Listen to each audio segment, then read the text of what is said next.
ज्ञानतिमिरान्धस्य ज्ञानाञ्जनशलाकया चक्षुरुन्मीलितं येन तस्मै श्रीगुरवे नमः। श्रीचैतन्यमनोभीष्टं स्थापितं येन भूतले स्वयं रूपकदा मह्यं ददाति स्वपदान्तिकं। वन्देऽहं श्रीगुरुः श्रीयुतपदकमलं श्रीगुरून् वैष्णवांश्च श्रीरूपां साग्रजातं सहगणरघुनाथान्वितं तं सजीवं साद्वैतं सावधूतं परिजनसहितं कृष्णचैतन्यदेवं श्रीराधाकृष्णपादां सहगणललिता श्रीविशाखान्वितांश्च। नमो ॐ विष्णुपादाय कृष्णप्रेष्ठाय भूतले श्रीमते भक्तिवेदान्त स्वामिनिति नामने। नमस्ते सारस्वते देवे गौरवाणी प्रचारिणे निर्विशेष शून्यवादी पाश्चात्यदेशतारिणे। वाञ्छाकल्पतरुभ्यश्च कृपा सिन्धुभ्य एव च पतितानां पावनेभ्यो वैष्णवेभ्यो नमो नमः। जय श्री कृष्ण चैतन्य प्रभु नित्यानंद श्री अद्वैत गदाधर श्रीवासादि गौर भक्तवृंद। हरे कृष्णा कृष्णा कृष्णा हरे हरे, हरे राम राम राम हरे हरे। हरे Krishna Krishna. Today is an auspicious day.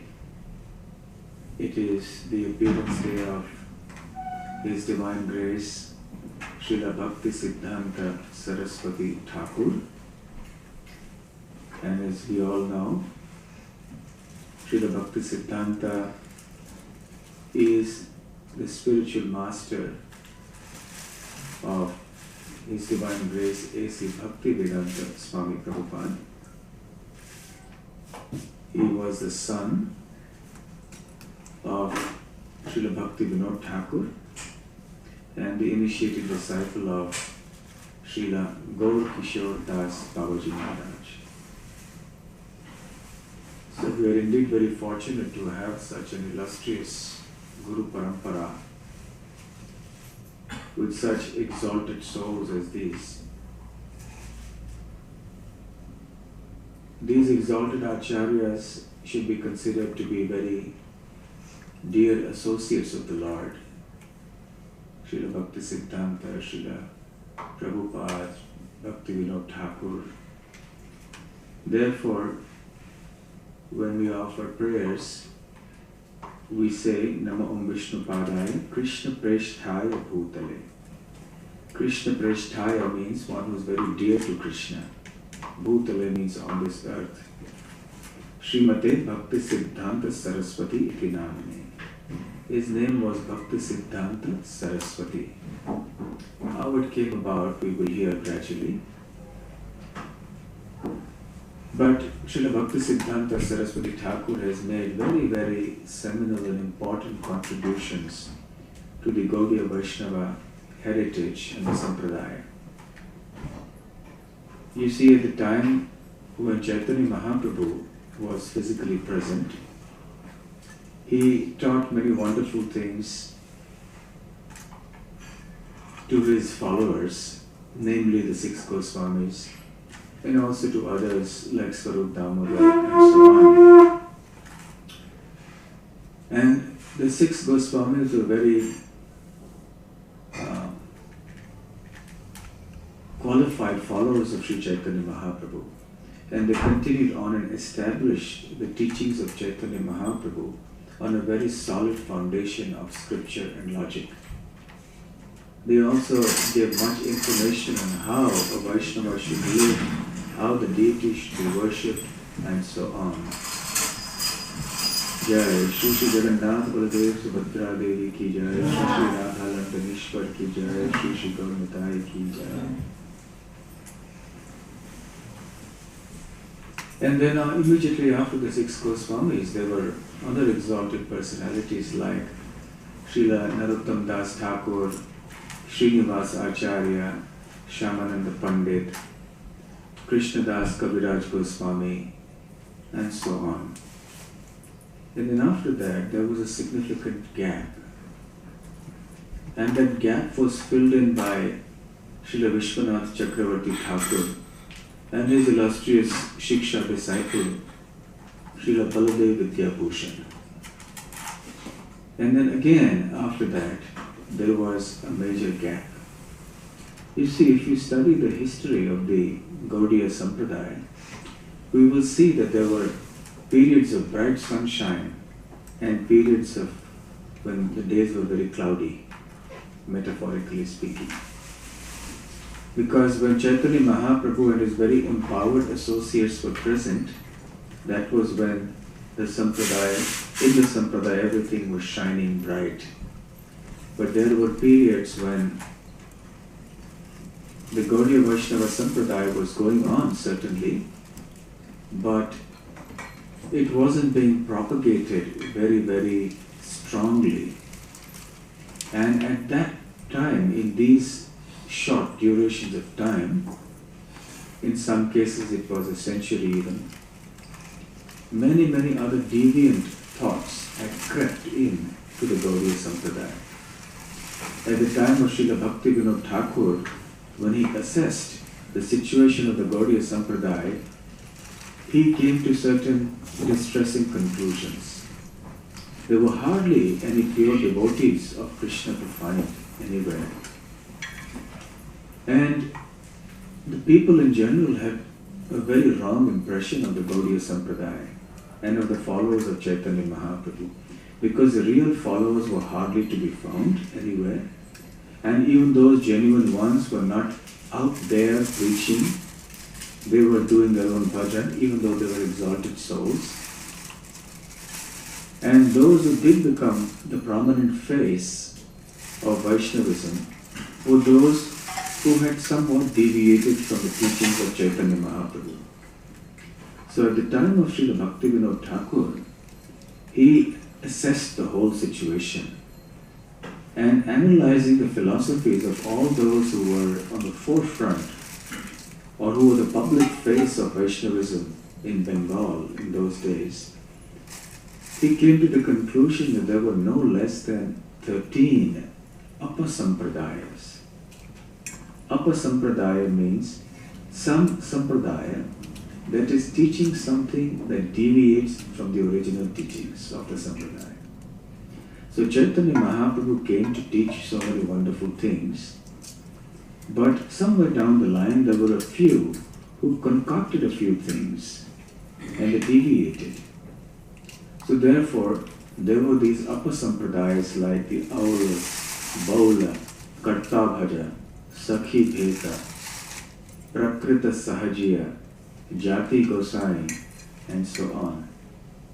And he categorized them according to that particular kind of deviation from Mahaprabhu's teachings.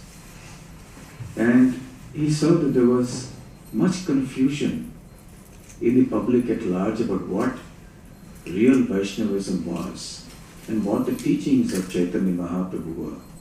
It came to such a point when people actually considered Vaishnavas as something very strange and something to be condemned, because these Apasampradayas were presenting examples that were not good. So the impressions generated in the minds of the public about Chaitanya Mahaprabhu as the teachings were not good. So Bhaktisiddhanta Thakur then was like the next phase where light was beginning to show again in the Gaudiya Sampradaya. It was still dim because he was a lone person who was a crusader against these Apasampradayas, and again all sorts of cheating and that went on in the name of religion. Fortunately, he also happened to be a very high-level government functionary, an officer, and therefore there were many things he could do using his authority as a government officer. For example, he had a yogi arrested who claimed that he was Mahavishnu. So there were many things that Bhaktisiddhanta Thakur did. But apart from that, Bhaktisiddhanta Thakur's major contribution was his literature, where he wrote many, many books about the real teachings of Sri Chaitanya Mahaprabhu. He had many sons, I think 13, and one of the later sons turned out to be the most shining heir to the legacy of Bhaktivinoda Thakur. And he was Srila Bhaktisiddhanta Saraswati. At the time that Srila Bhaktisiddhanta Saraswati was born, Srila Bhaktivinoda Thakur was the district magistrate in Puri. And because he had that position and the administration of the Jagannath temple was under the government, Srila Bhaktivinoda Thakur actually changed many things and set many things right in the administration of the temple in terms of the systems of management and how the things would be offered and many things. At that time he would live not far from the Jagannath temple, perhaps half a kilometer away or maybe less. And this was right on the road, the main road, on which the Jagannath Rath Yatra would take place every year. For those of you who have been to the Rath Yatra in Puri, how many have actually been there for the Rath Yatra in Puri? Only one devotee. Yeah, it's a huge affair. Hundreds of thousands of people gathered there. And the Rath of the three great of the deities, Jagannath, Baladev and Subhadra, they begin from Jagannath temple and there's a straight road 2 kilometers long that goes all the way to Gundicha temple where the yatra ends. Then the deities stay there in the temple for about a week, sometimes 8 days, maybe 9 days, and then they return to the Jagannath temple.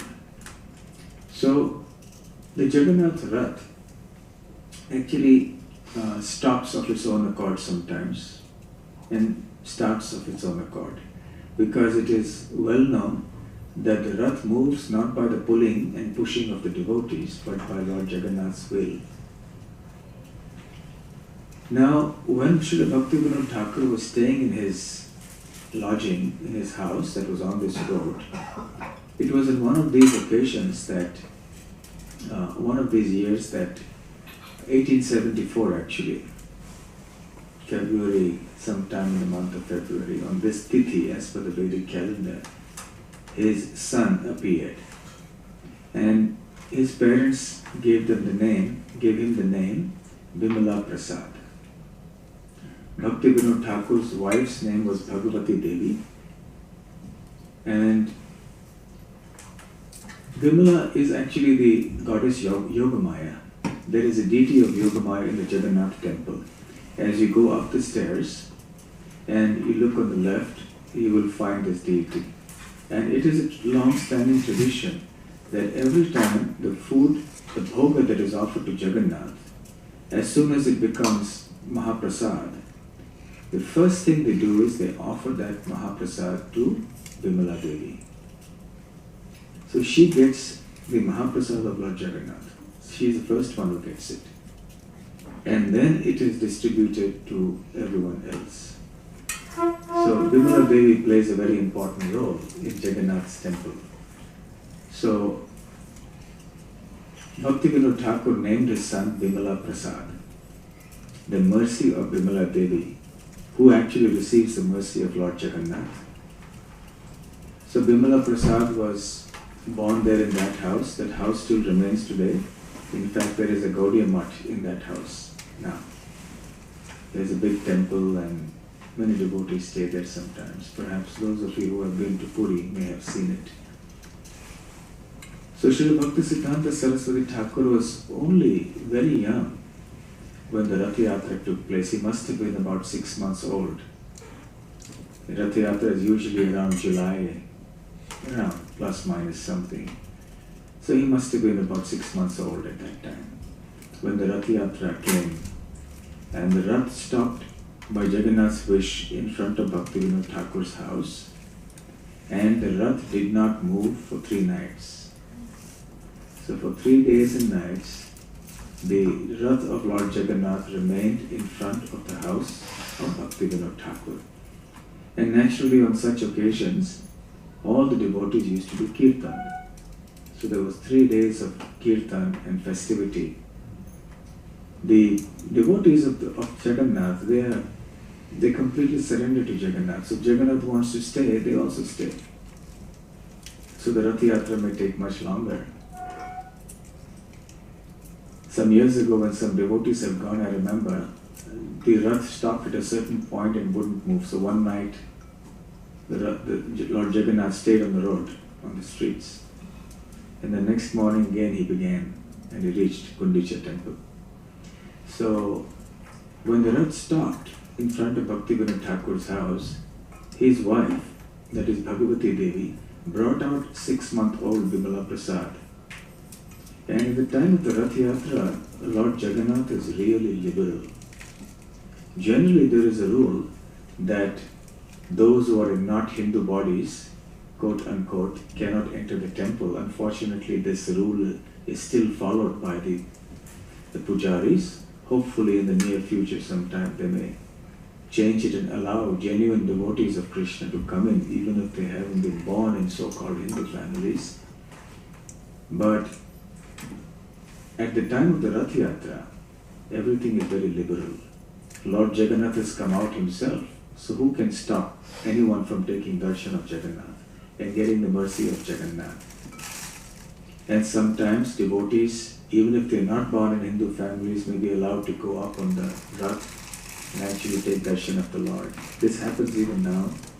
You will see many of our senior devotees who are in Western bodies even getting a chance to get onto the Rath and be so close to Jagannath. So it is a tradition that people are actually allowed to come up on the Rath, and being the district collector or the deputy district magistrate's wife and son, naturally they were allowed up there on the Rath. And Bimala Devi, Bhagavati Devi desired that her son should get the blessings of Lord Jagannath. So she took the baby right near the lotus feet of Jagannath. And the first thing baby Bimala Prasad did was he grabbed the lotus feet of the Lord. And as soon as he did that, the garland that was around Jagannath's neck fell down right onto the baby. So everybody understood that this was a very auspicious occurrence. And everybody predicted that this child would be a very exceptional personality, that he had directly received the mercy of Lord Jagannath. And very soon thereafter, the Annaprashana ceremony was performed.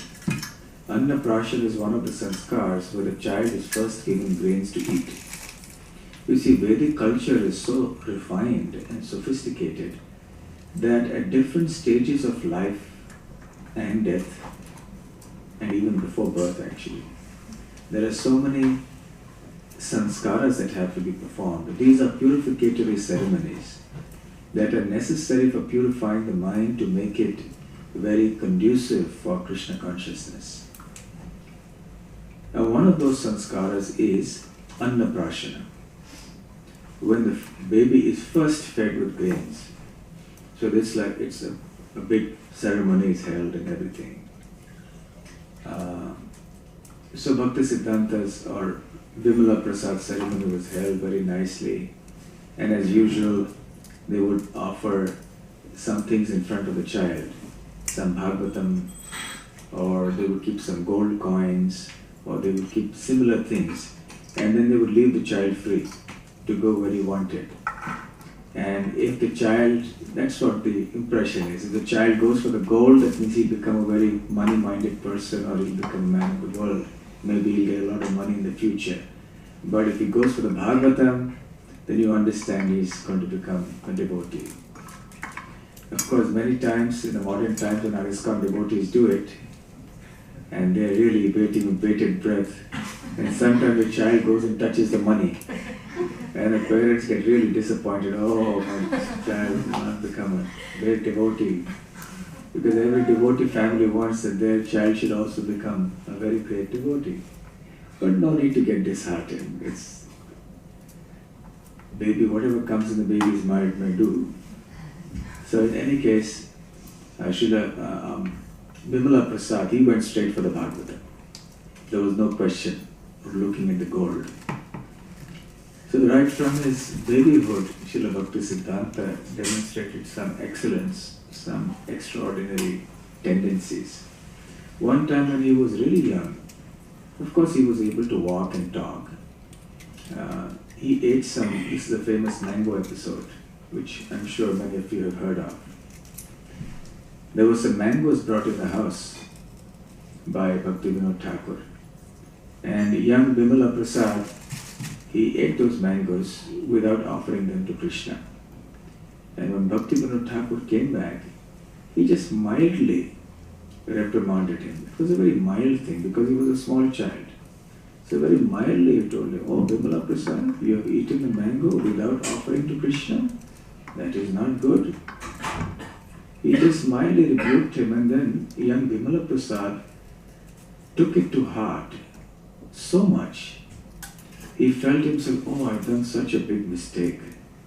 I have eaten something that has not been offered to Krishna. So I've committed a great sin." And right there, even in his infancy, he took a vow that I will never eat mango again for the rest of my life. You know, in India, not eating mango is a big deal. In other countries, you may not have mango so much, so you don't know what it means. You see what it means to miss out on a mango. Right?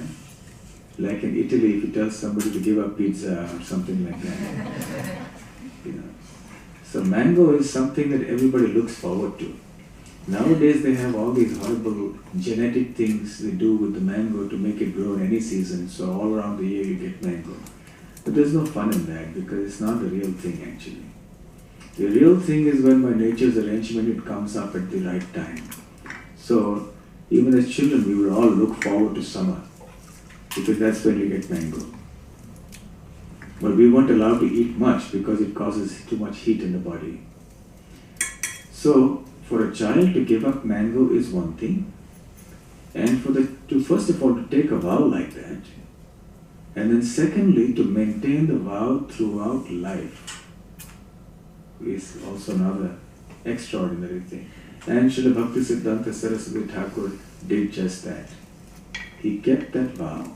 He never ate a ripe mango in the rest of his life. Even when his disciples would offer it to him many, many years later, hoping that he would somehow take at least a piece, he wouldn't take it. And whenever somebody offered it like that, he said, "No, I'm a sinner. I ate bhoga. I ate food that I didn't offer to Krishna." Sometimes, however, his disciples say he would eat mango chutney. That he would like. He would take it. But ripe mango, he would never take it. So as he went on, he was a very precocious child.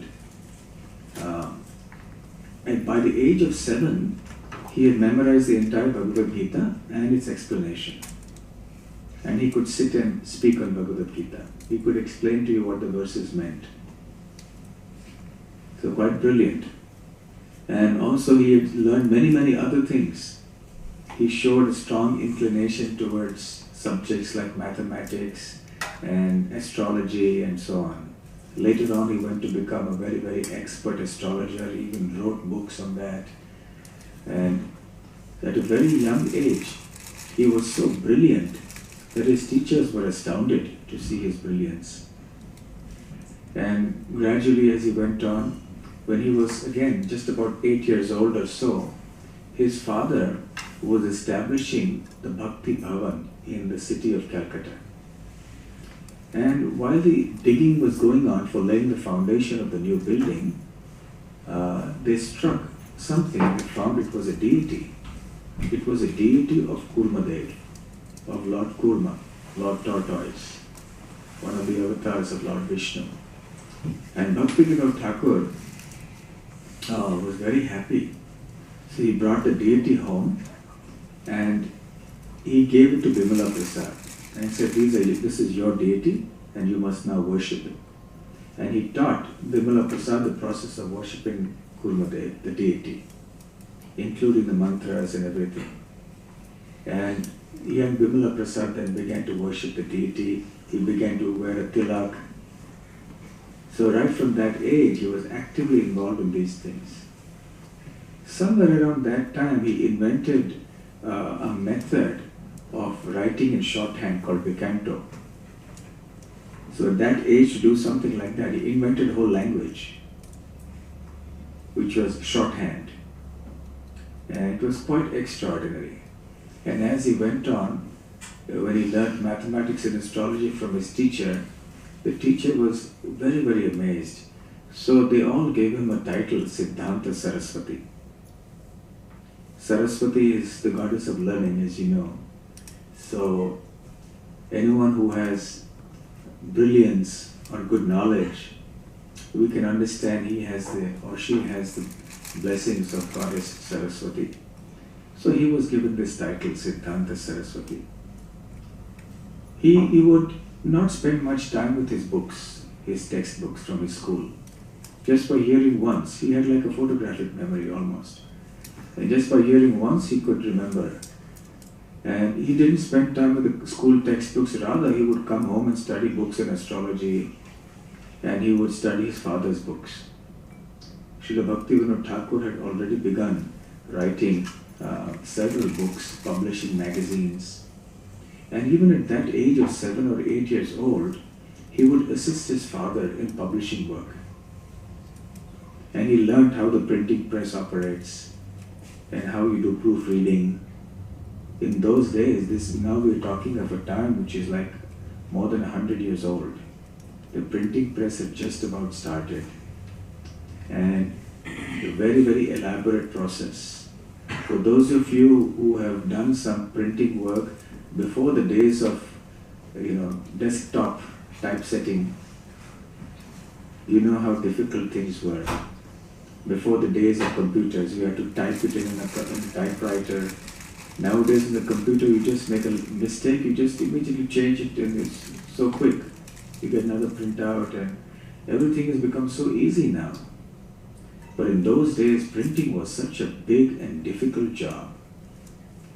And you had to get the proofs, and one mistake, you redo the whole thing. If there was one error in the page, the whole page had to be retyped. Yes? Nowadays, you just change the word and print out another sheet.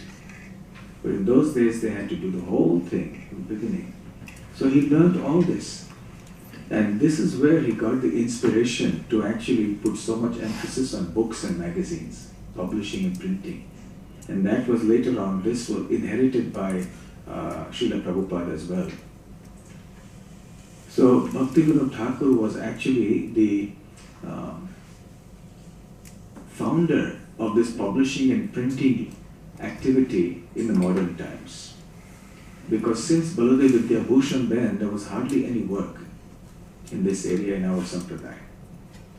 And he had a magazine which he called Sajjana Toshini, that which gives pleasure to the saintly people and the gentle people of this world. So young Bimala Prasad would accompany his father, and he would learn all this printing work and how to proofread and everything. And as time went on and his studies progressed, his father would go to various places to deliver lectures. There were many scholarly people, gentlemen of that region of Calcutta, who were interested in Vaishnavism. And Bhaktivinoda Thakur would meet with them, and they would have discussions on philosophy.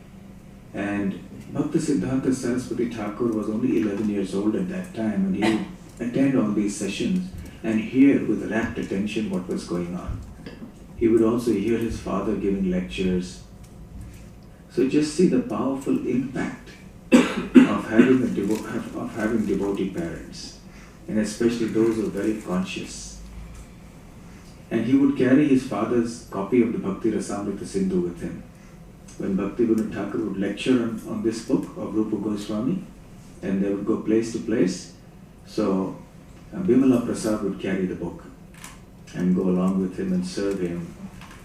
So he got very, very nice training from his illustrious father. And truly it was a case of like father, like son. Bhaktivinoda Thakur was overjoyed to see not only the intellectual brilliance of his child, but also the devotional propensity, which was so strong. And his grasp of the philosophy was excellent and wonderful. And then gradually he got admission at the age of 18 into the Calcutta Sanskrit College.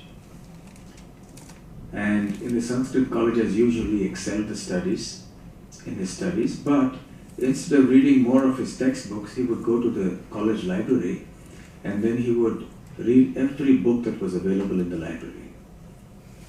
And in this way he spent his time. In the meanwhile, he also started another society, a society that was meant the celibate society. Only those who were interested in celibacy could join this. So in a college to form a thing like that, even in those days, was a little unusual. So he gathered together a group of young people. He had another society that was a debating society where they would come and debate on all kinds of topics. So he was very, very intellectual, Srila Bhaktisiddhanta, even in his college days.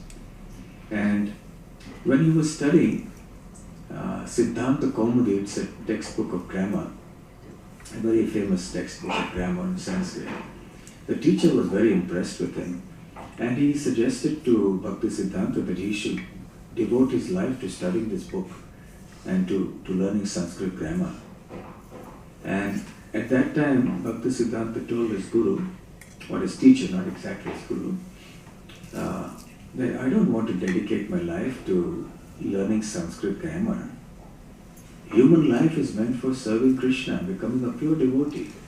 So I want to spend my life for devotional service of Krishna. And when his interest in devotional service started manifesting more and more, he began to lose interest in astrology and other intellectual debates and other things. Around this time, he decided to quit college. He said, I better be a dropout. And what was his logic? His logic was that if I graduate, then I'll become a very eligible bachelor. And then my family members, my relatives will force me to get married. And he did not want to get married. At the same time, he thought that I must do something to earn an honest livelihood.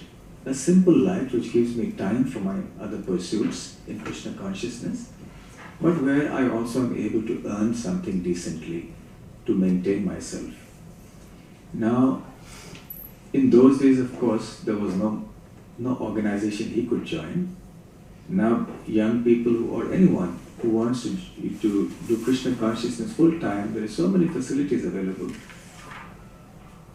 You can join an ashram, there are already an existing temple, there's so many things, but he didn't have any facility available with him.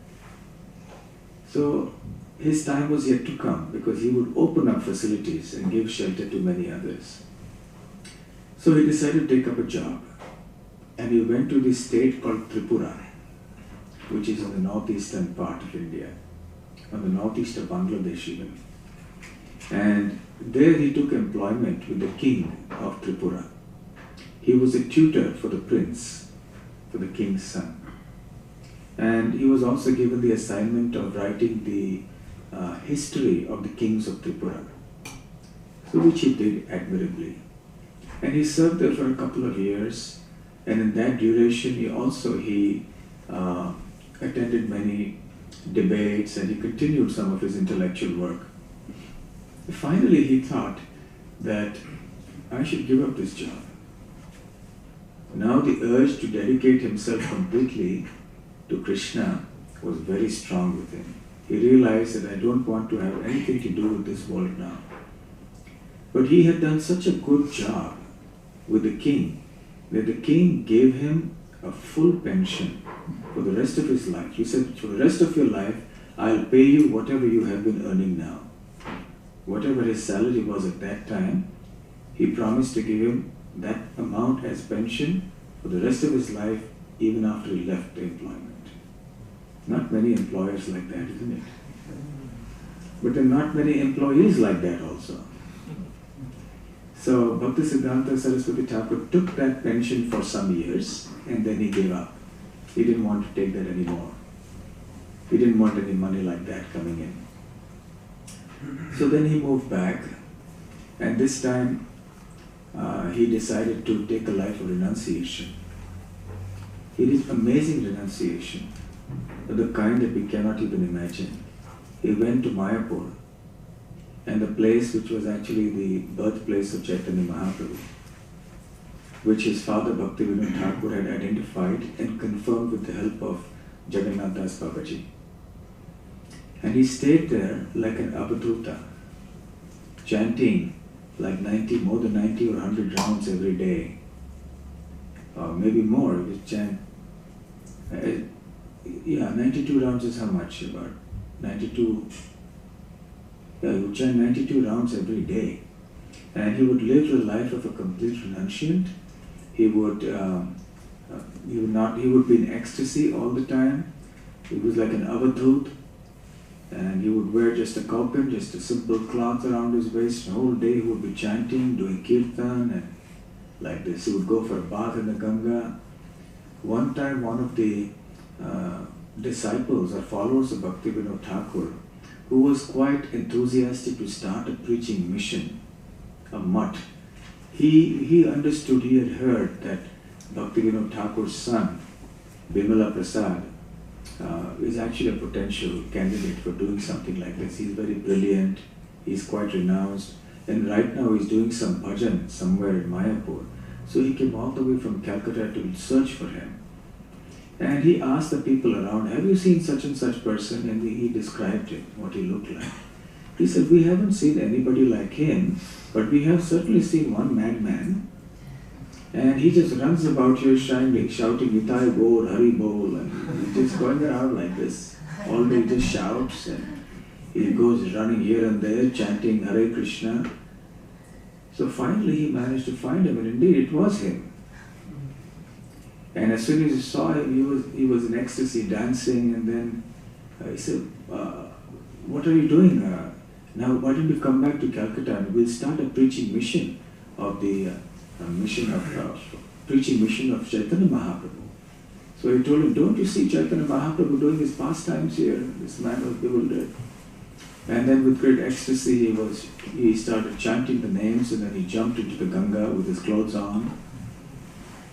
And then this man gave up his idea to start a mutt.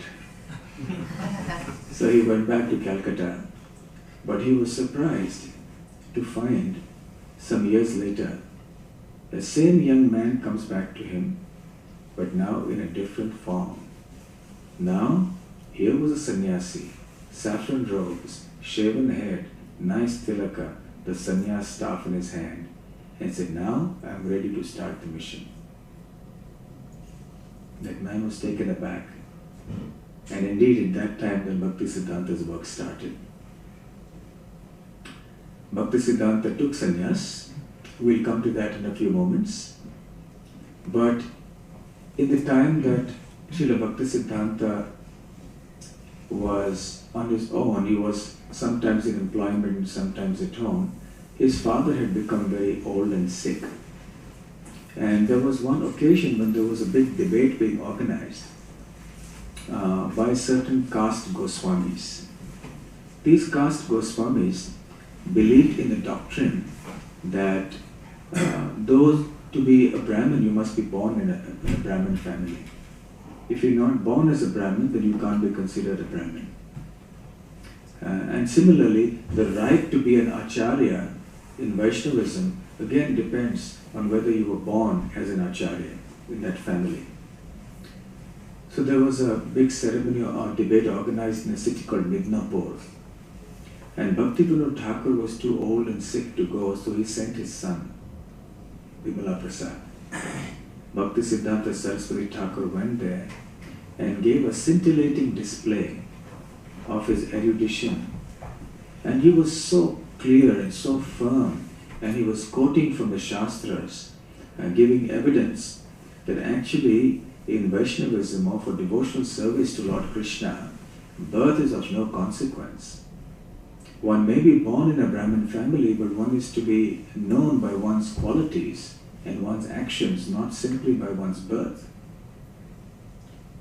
And what he said was so radical, those people couldn't just accept it. But he was so strong and so persuasive, so learned, so forceful, that he emerged victorious in that debate. and his name spread far and wide as a very learned scholar and a fearless scholar. Another time, there was yet another debate. There was some people who opposed his chanting certain mantras like the Gaura mantra. Because how can you put Chaitanya Mahaprabhu in the position of God? Chaitanya Mahaprabhu was a great devotee. So how can you put these mantras replacing the words, God's name with Chaitanya Mahaprabhu's name? At that time, citing a lot of evidence from the scriptures, Srila Bhaktisiddhanta established that Chaitanya Mahaprabhu was the Supreme Personality of Godhead. So he was a very fiery protector of the teachings of Sri Chaitanya Mahaprabhu. And therefore sometimes he would be addressed as Simha Guru, the lion guru. He would roar like a lion, and sometimes literally also. Sometimes he would catch people on the streets, people whom he knew were impersonalists, people who were afraid to come into debate with him because he was so powerful in debating, even scholars would be afraid to come in front of him. But whenever he saw such people who were propagating such wrong ideas, and he saw them on the street, then he would go and catch them by the shoulder and shake them and say, "Why are you propagating this nonsense? You say that God has no form? How can you say that?" And they would be trembling. In this way he was like a Singha Guru, preaching fearlessly, vigorously, the true tenets of Sri Chaitanya Mahaprabhu. Therefore in his pranam mantra we have Namaste Gauravani Shri Murtaya Dina Tarini Rupanuga Viruddha Pastimes of Srila Harini. Gauravani Shri Murtaya. He is the embodiment of the teachings of Sri Chaitanya Mahaprabhu. Shri Murti, that means he is a personification. He is the personification of the teachings. Vani means the teachings, of the words of Gauranga Mahaprabhu. And because he was so learned, he was actually spreading Mahaprabhu's message and Rupa Goswami's teachings, because Rupa Goswami is the main spokesman for Chaitanya Mahaprabhu. And we are all actually Rupanugas, we are followers of Rupa Goswami. As Gaudiya Vaishnavas, we call ourselves Rupanuga. Rupa is Rupa Goswami, Anuga is follower. So Rupanuga, Viruddha, if there was any statement or ideology that was put forward by anybody that was Viruddha or opposed to the teachings of Rupa Goswami, Apasiddhanta, something that was contrary to the real Siddhanta or the teachings, then Dhanta Harine, he would destroy them, he would refute them very vigorously and forcefully. And this happened on many, many occasions. He trained his disciples also to be like that, and his illustrious disciple Srila Prabhupada followed the same mood. And he would challenge, right? Rascal scientists and so on. Of course, we cannot imitate Srila Bhaktisiddhanta, neither can we imitate Srila Prabhupada.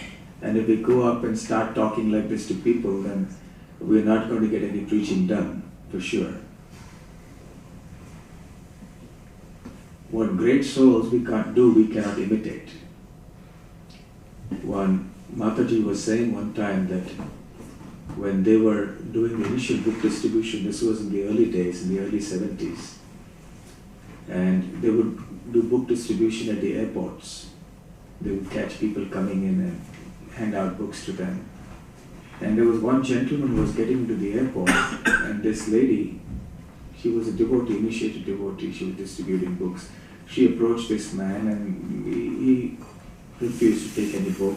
With a brusque answer, he walked away. And then she told him, "You're a rascal. He's not taking." So he slapped her. And then she was taken aback. And then this Mataji was saying she learned a lesson of her life, and never to do that again, never to try to imitate Prabhupada. Because Prabhupada could tell people, "You're a rascal," and he could get away with it. And people would accept it, but not that we can imitate. So Srila Prabhupada also got that mood of fiery preaching and going out and convincing people. So Srila Prabhupada also took on the challenge. You see, in Srila Bhaktisiddhanta's time, the need for debates or the subjects for debate were different. In Chaitanya Mahaprabhu's time, he had to debate with people like Prakashananda Saraswati and Sarvabhauma Bhattacharya to establish the conclusions of Vaishnavism as opposed to the impersonal conclusions, the Mayavad conclusions. In Bhaktivinoda Thakur's time, he had to establish real teachings of Chaitanya Mahaprabhu as opposed to the teachings of the Upper Sampradayas, where Gaudiya Vaishnavism had been brought into so much disrepute. He had to establish that and give it some credibility. So he was debating with the Aulas and the Baulas and all kinds of other so-called intellectuals who were advocating new philosophies, the Brahma Samaj and this Samaj. So many different types of institutions had cropped up. In Bhaktisiddhanta Saraswati Thakur's time, he was dealing with such conceptions, Brahmana by birth, the Asuri Varnashram as he called it, and he had to establish the Daivi Varnashram. So very forcefully he was doing that. And for Prabhupada, when he came, he had to deal with the scientists. The Mayavad, although he spoke a lot about Mayavad, anti-Mayavad, but nowadays people are not philosophically inclined. Even in a place like India now, who knows what is Mayavad? They don't know much philosophy. But now, science was, at the time of Srila Prabhupada coming to the West, science was the modern religion. And people were getting really influenced by that. So he took on debating with scientists and so on. So this whole mood is coming from Srila Bhaktisiddhanta.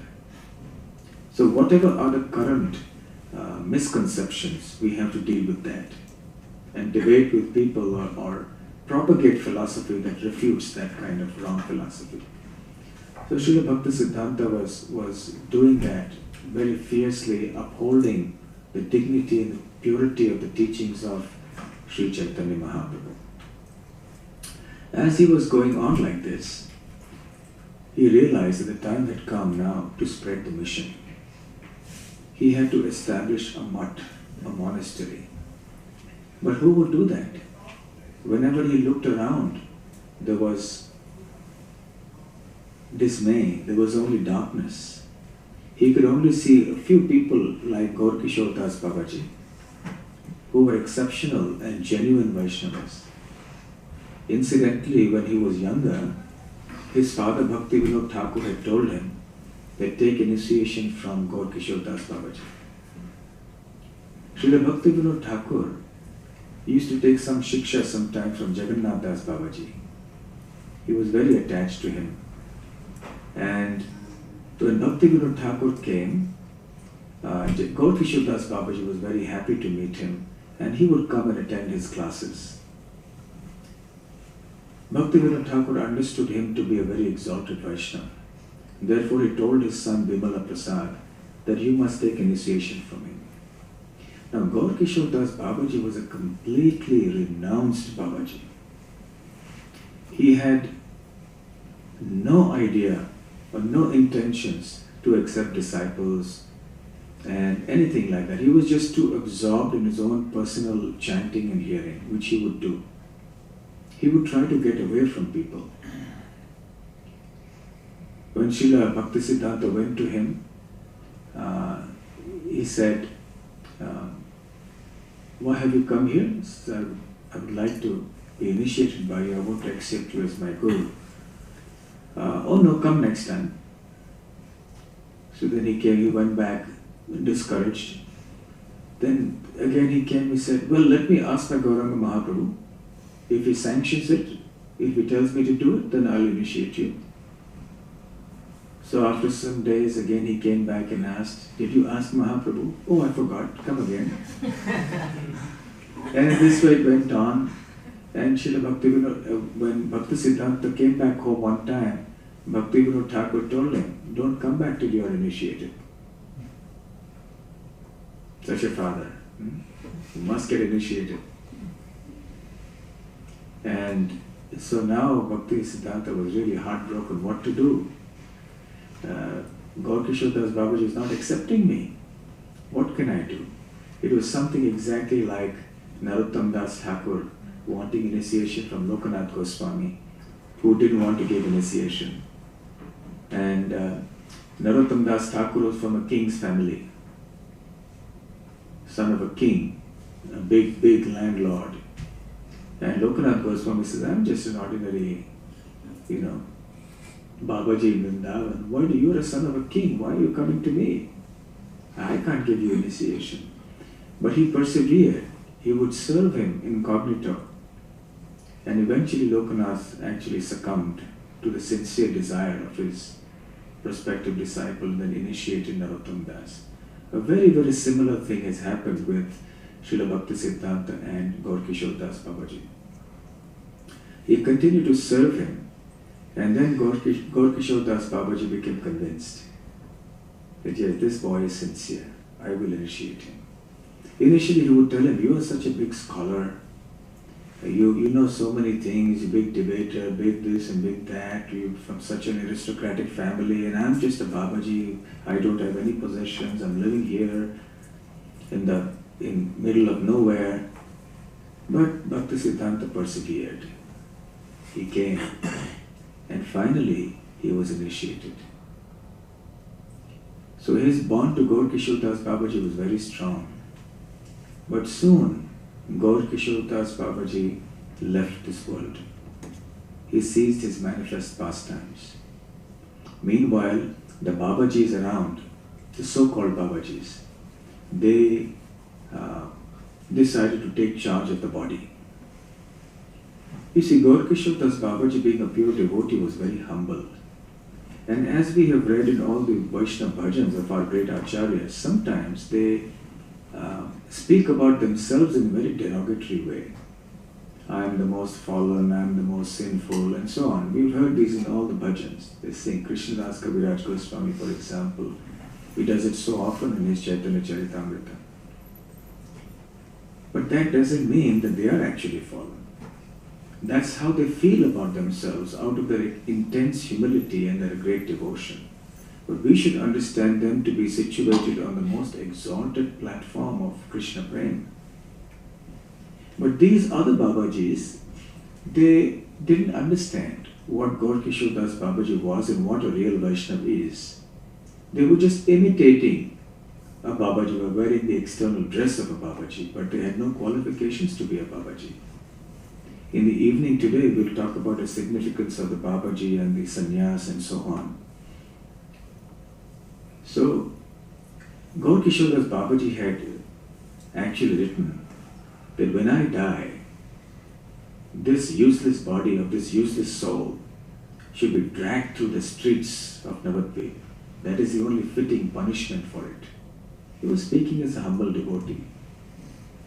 But these Babajis were so foolish that they thought that this is what we should do, actually. So they were actually preparing to do that and to drag Gaur Kishore Das Babaji's body throughout the city of the town of Navadvip on the streets. And somehow Bhaktisiddhanta Saraswati Thakur, he was in another place, he heard of this and he rushed. When he heard that his guru had taken samadhi, he rushed there and he found this was what was going on. And he was furious. And he confronted all the Babajis publicly. It was quite a public scene there. You could just imagine the whole scene. The body is lying there, and all these Babajis are coming and quarreling with each other. I will do it, no, I will do it, we'll do this, we'll drag the body like this. Many onlookers had gathered. And at this time, Bhaktisiddhanta Saraswati Thakur came. And he stopped them. And he said, you have no right to do this, because I am his disciple. No, we are his followers. No, you are not his followers. I am his disciple. I am his only disciple. He said, no, but he's a Babaji. You are not a Babaji. He said, it doesn't matter. But his connection is like this. And he explained the connection of Gaur Kishore Das Babaji. He has also been initiated by such and such personality. He has taken shiksha from such and such. He traced the whole line. And then I said, in any case, you have to understand what a Vaishnava is. Just because he has said that out of his humility, you are taking it literally and you actually want to commit such a great offense as dragging his body on the streets. I will never allow it. In fact, you people are not even eligible to touch the body of my Guru. So then when he made such a strong statement, there was an uproar. And then he said, all right, I will allow some of you to touch, but only someone who has not had illicit sex for 1 year, come forward. You are in the dress of renunciants. You are living as Babajis. So any one of you who has not had illicit sex for the last 1 year, come forward. Nobody came forward. 6 months, nobody came. 1 month, nobody came. 1 week, nobody came. And actually the situation had become so troublesome that the local government authority, he came there just because he sensed a law and order problem. It would have become a big riot or something. So he had also come there and he was witness to all this.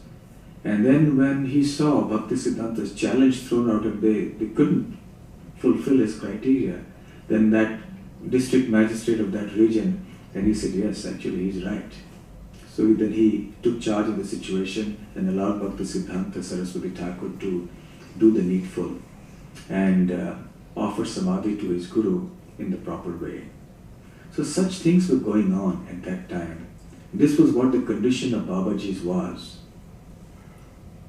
So we have Babajis like Gaur Kishore Das Babaji and Jagannath Das Babaji. Bhakti Vinod Thakur also in his later days took Babaji Vesha. Vesha means the dress. And of course we have our Goswamis of Vrindavan who are also Babaji Vesha. You have seen photographs of Rup and Sanatan Goswami. See the kinds of, that's Babaji Vesha. You can see Rup Goswami there, Sanatan Goswami. They would wear white, they would not wear saffron. And they would have a simple cloth, that's all there was. So many Babajis were imitating them, the so-called Babajis. So Srila Bhaktisiddhanta wanted to expose that.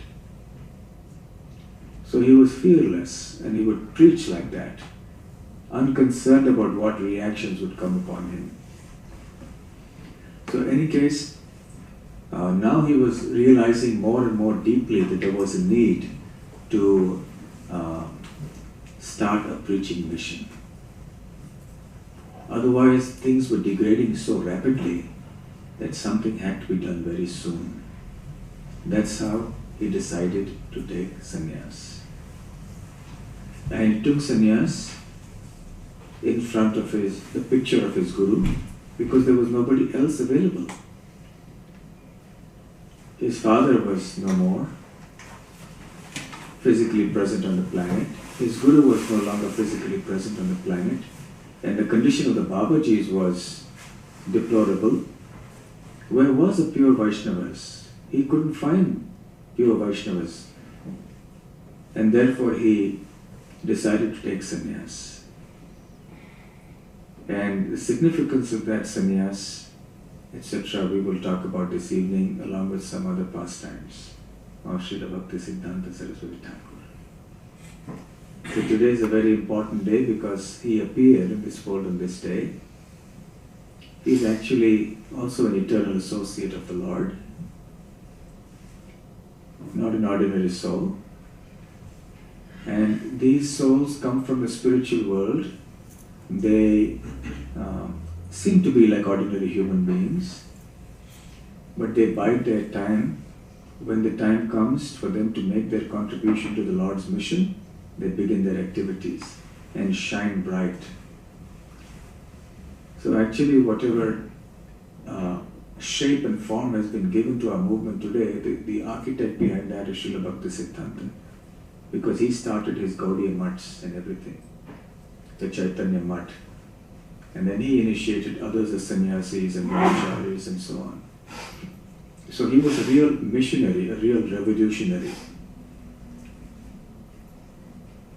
So we owe what we are today to Srila Bhaktisiddhanta. The emphasis on books, Prabhupada's emphasis on book distribution, on preaching, on missionary zeal, constructing temples, deities, sending people to the Western countries to preach. This was all Srila Bhaktisiddhanta's initiative actually. Srila Bhaktisiddhanta Saraswati Thakur ki Jai. Are there any questions? We have just 2-3 minutes left till 9 o'clock. Yes. Thank you very much for the wonderful class. I've got two questions. First thing is, as far as I know, one of the changes that he made was the color, the saffron, because there wasn't color saffron.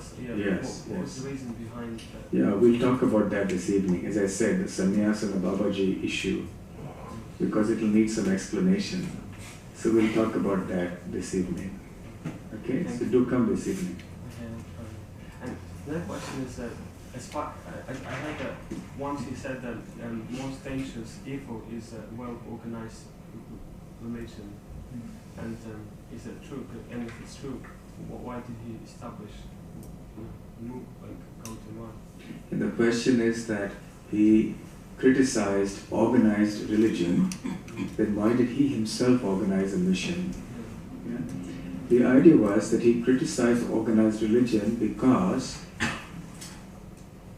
there is a tendency in organized religion for things to become ritualistic and bureaucratic and to forget the essence. The essence is pure love for the Supreme Lord. And that essence is sometimes forgotten when we get involved in issues of establishment and institution and like that, organized religion. So these are some of the problems he saw. Someone being a Hindu, someone being a Christian, someone being Muslim, they all get caught up with their own body. It sometimes degenerates into bodily concept of life. And the real principle of philosophy, of love, that gets a backseat. But he wanted to establish a movement that would be dynamic, that would be based on these sublime principles and where we would not lose track or sight of this essence. Okay? Yes? Just to clarify one point. When did he get the actual name Bhaktisiddhanta Saraswati? That was when he took sannyas. He got the name Siddhanta Saraswati earlier, which his teachers gave him. But when he took sannyas, then he gave himself the name, he added the Bhakti. Bhaktisiddhanta Saraswati. Saraswati is also a sannyas title. Okay? Yes? Thank you, Maharaj. Just on the Prabhu's point, I heard actually that I didn't hear that he said it was I can't remember what he said, but I heard that he said it was a necessary evil. Established religion was a necessary evil. Interesting. Yeah, he was not too happy with the way organized religions were functioning in the world. So what he set up was something that was meant to be quite different. Any other questions? Yes? What was Bhaktisiddhanta Maharaj's swarup in the... Oh, he's a Manjari. We'll talk about that in the evening. He's a Manjari, yes. So also his father. He assists his father. This world's father. Both are Manjaris. That was my second question. I was wondering if there's a relationship between acharyas in a spiritual form. Yes, could be. Could be. So he assists. Yes.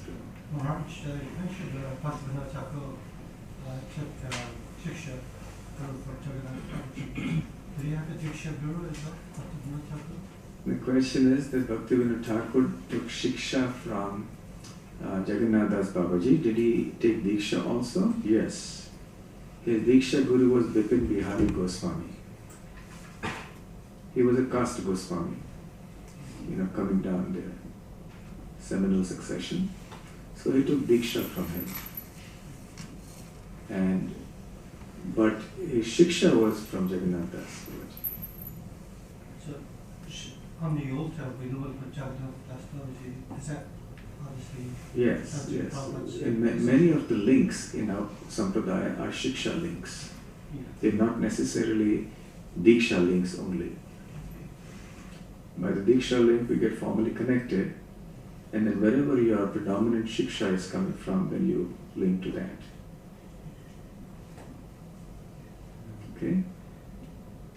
There are many things. The topic of Bipin Bihari Goswami and everything is, it's a big thing. No time to talk about it at this time. Yeah, Lord. Thank you very much. So, Gaura Srila Babaji also took Diksha from Kanto Swami. Gaura Srila Babaji, who was his spiritual master. Oh, that's another line. It's two lines. He took Shiksha also and Diksha, both in the Babaji line and also connected. Initially his connection was to in Gadadhar Pandit's line through somebody. But he took Shiksha from Srila Bhaktisiddhanta Thakur because he would come and attend his classes and lectures. Very humble, he would come and sit quietly and listen and go away. In fact, Bhaktisiddhanta Thakur himself would sit in Bhaktisiddhanta Saraswati Thakur's classes. When Bhaktisiddhanta became a young man and he was giving lectures on Chaitanya Charitamrita, his father would sit and hear. He must have been a very proud father, proud in a good sense, I mean, a happy father. Yeah. Yes. Maharaj, in our line, of course, we're Rupanugas, and from different disciples of Prabhupada, I've understood that our tradition is that we're following in the footsteps of the affected souls who are serving as manjaris and gopi, associates of Krishna, etc. And Prabhupada even gave us the Tulsi prayers, where in the prayer we're praying, let me be your maidservant. And so I was wondering, of course, in the early stages, obviously you have no idea what your relationship with Krishna is in the spiritual world. And I was thinking, is it that we're meant to aspire in that way, even though that we don't know our swarup? But then I thought, well, maybe best just to aspire to get purified first. But do you have any thoughts on that? Yeah, the question is that our acharyas are mostly manjari, so they have some of the swarupa, constitutional position in the spiritual world. So should we also aspire like that? Because in the Tulsi Kirtan in the mornings we chant similarly that we want to be a manjari or a gopi. So the answer is, I was answering a similar question the other day at the manor, and I gave an example. Let's say there is a young child, let's say 7, 8 years old, and you ask him, what do you want to be when you grow up? I want to be a fire engine driver. Yeah? And you ask him after 2, 3 days, so what do you want to be when you grow up? I want to be a teacher. After a couple of days you ask him, no, I want to be a pediatrician. They don't know what it means, but they want to be there. So they change their mind. They, according to whatever the mind says, they want to be that. So it's like that for us. We want to be manjari, we want to be a cow, we want to be a gopa, we want to be a peacock in Goloka Vrindavan. It's just like that. But when that child grows up, goes to high school, as his education advances, he begins to get some idea of what it means to be a fire engine driver, what it means to be a pediatrician. He may not know exactly, but he has some idea at least. And then eventually when he passes his, what do you call it, A-level or something here, right? But then you go to university, then you are thinking, even at that stage many students are confused, they don't know what to do. Right? And after finishing it, they're confused sometimes. What should we do? So it takes time to figure out what you want to do. Till you've not been sufficiently educated materially, you can't figure out what line you want to take. So similarly, till we are not sufficiently spiritually advanced and realized, these things are only theoretical. So no need to talk too much about it, but suffice it to say that we should just have an idea that these things do exist. There are cowherd boys and there are manjaris and gopis and there's everything else in Goloka Vrindavan. And what happens there is some glimpse, a little idea. Just as that when the boy reaches, let's say year 9 or year 10 in school, he should at least know what a doctor is. You know, that there are some child specialists, okay, they are called pediatricians, okay. And actually fire engine driver, no, I just thought of that when now I want to go to university and then do something. He has a little clearer picture. So as we advance in our Krishna consciousness, we begin to get a clearer and clearer picture. But as far as our specific relationship with Krishna in the spiritual world, that will be revealed at the proper time. So we shouldn't hurry through with that. We should just do our service. As far as which rasa we belong to, Madhurya ras, Sakhya ras, Vatsalya ras, now at this point we are only Dasya ras, servant of the Guru, servant of the Vaishnavas, that's all. That's our only rasa now. We don't have to worry about what ras we will follow. Our only rasa now is obedience. We just follow Srila Prabhupada's guidelines, his books. We sincerely do that. In course of time, everything will be revealed. Right? Hare Krishna. Any other question? Okay, so fine. It's 9:10, but there's no breakfast today, isn't it? So it's okay. Eating takes up so much time. Imagine all the things you could do if you didn't have to eat. And some people would say, then why live? What's the point in living if you didn't have to eat? There's the pleasure of life, eating. Yes, last question. We hear that Bhaktisiddhanta Maharaj was particularly keen on preaching in London. And Yeah. as far as I know, he sent some disciples there. Right. So, just two parts to it. Like, why London and what did he envisage in regards to preaching in London? The question is, why did Srila Bhaktisiddhanta Saraswati Thakur send disciples to London? Why London? Because, you see, at that time, the British Empire was all over the world. And London was the heart of the British Empire, naturally. So, it was the place where if you spread Krishna consciousness in London, that was something very significant. Like what in the late 20th century America was, not anymore, but somewhat still. Earlier to that, Britain was. So naturally, because it was such an important place, he sent two sannyasi disciples. They stayed here for some time, but they were unable to penetrate into British society, and there were no immigrants at that time. So they went back. And there is that one famous story about one of these sannyasis approaching a lord. Not the real lord, not the real lord, but the false lords of this world. And then the Lord was interested and he said, so yeah, can you make me a Brahmin? He said, yes, but you have to follow these rules. He said, what? No illicit sex, no intoxication, no meat eating, no gambling. He said, impossible, then I can't become a Brahmin. And that was the end of it. So they found it extremely difficult to preach these things because people think this is life. And if you take away the main substance of life, then what's the point? So for them, violating the four regulative principles is actually what life is all about. So they found it very hard. And then they went back to India. But Srila Bhaktisiddhanta Saraswati Thakur had that vision. We have to take Krishna consciousness across the seas, all over the world. And that's why he told Srila Prabhupada, you are an intelligent young man. At the very first meeting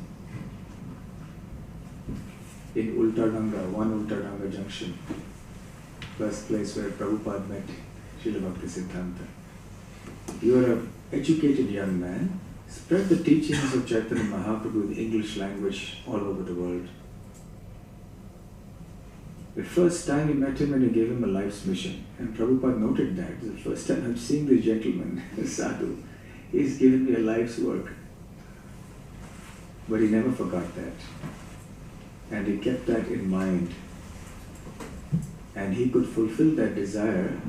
Almost 50 years it took him. Because he was a young man, about 22 or so, when he first met his guru. And then at 26, I think he was initiated or something like that. So first initiation. But for 50 years then, from 20-something to almost 70, Prabhupada was biding his time. Because he was a grihastha, he couldn't leave everything and go. So he stayed on. And finally, at the age of 69, he was able to leave. But he never forgot that instruction. So Prabhupada's motivation, impetus for coming to the West was Srila Bhaktisiddhanta and his instruction. Go to the Western countries, preach in the English language. If it wasn't for Bhaktisiddhanta, we would not be sitting here today. Because Prabhupada was happily living in Vrindavan. Why go to New York and Boston and London and all these places when he was living in Vrindavan? At the age of 69, 70, who wants to leave? We are very comfortably situated. But his Srila Bhaktisiddhanta's instruction was still rankling in his heart. I have to do it, I have to do it. It's incomplete. I haven't been able to fulfill this instruction. So our sitting here in London today is due to Bhaktisiddhanta. Okay, thank you very much. Yeah. I don't know if others will think this man is going on too long on the Vyasasana. Maybe in the evening, you can reserve your questions for the evening. Okay? Hare Krishna. Thank you very much. Srila Bhaktisiddhanta Saraswati Thakur ki Jai. Srila Prabhupada ki Jai.